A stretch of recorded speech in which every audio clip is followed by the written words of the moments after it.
பிரம்மோற்சவ விழாவில் திருத்தேரில் எழுந்தருளிய ஸ்ரீ வைகுண்ட பெருமாள் அருள்மிகு ஸ்ரீ வைகுண்டவல்லி சமேத ஸ்ரீ வைகுண்ட பெருமாள் திருக்கோவில் வைகாசி பிரம்மோற்சவம் கடந்த 7 நாட்களுக்கு முன்பு கொடியேற்றத்துடன் தொடங்கியது.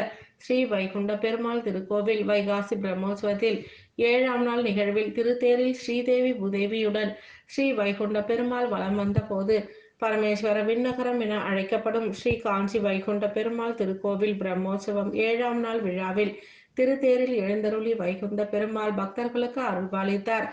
கோவில் நகரம் என கூறப்படும் காஞ்சிபுரத்தில் திவ்ய தேசங்களில் ஒன்றானதும் பரமேஸ்வர விண்ணகரம் என அழைக்கப்படும் அருள்மிகு ஸ்ரீ வைகுண்டவல்லி சமேத ஸ்ரீ வைகுண்ட பெருமாள் திருக்கோவில் காஞ்சிபுரம் பேருந்து நிலையம் அருகே அமைந்துள்ளது.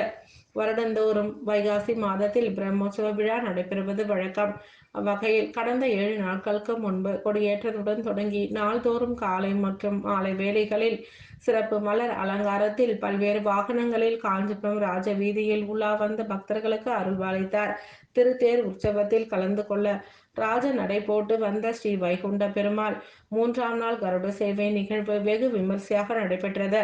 இதனைத் தொடர்ந்து 7ஆம் நாள் இன்று காலை ஸ்ரீதேவி பூதேவியுடன் ராஜ திருக்கோலத்தில் சிறப்பு மலர் அலங்காரத்தில் திருக்கோவிலில் இருந்து புறப்பட்டு திருத்தேர் வளாகத்திற்கு ராஜ நடையுடன் வலம் வந்தார். சிறப்பு தேரில் வாழை மலர் தோரணம் அலங்காரங்கள் செய்யப்பட்ட நிலையில் திருத்தேரில் ராஜ அலங்காரத்தில் எழுந்தருளி சிறப்பு தீபாராதனைகளுக்கு பிறகு பக்தர்களுக்கு கோவிந்தா கோவிந்தா என்ற முழக்கத்துடன் வடம் பிடித்து இழுக்க காஞ்சிபுரத்தின் ராஜ வீதியில் வலம் வந்து பக்தர்களுக்கு அருள்பாலித்தார்.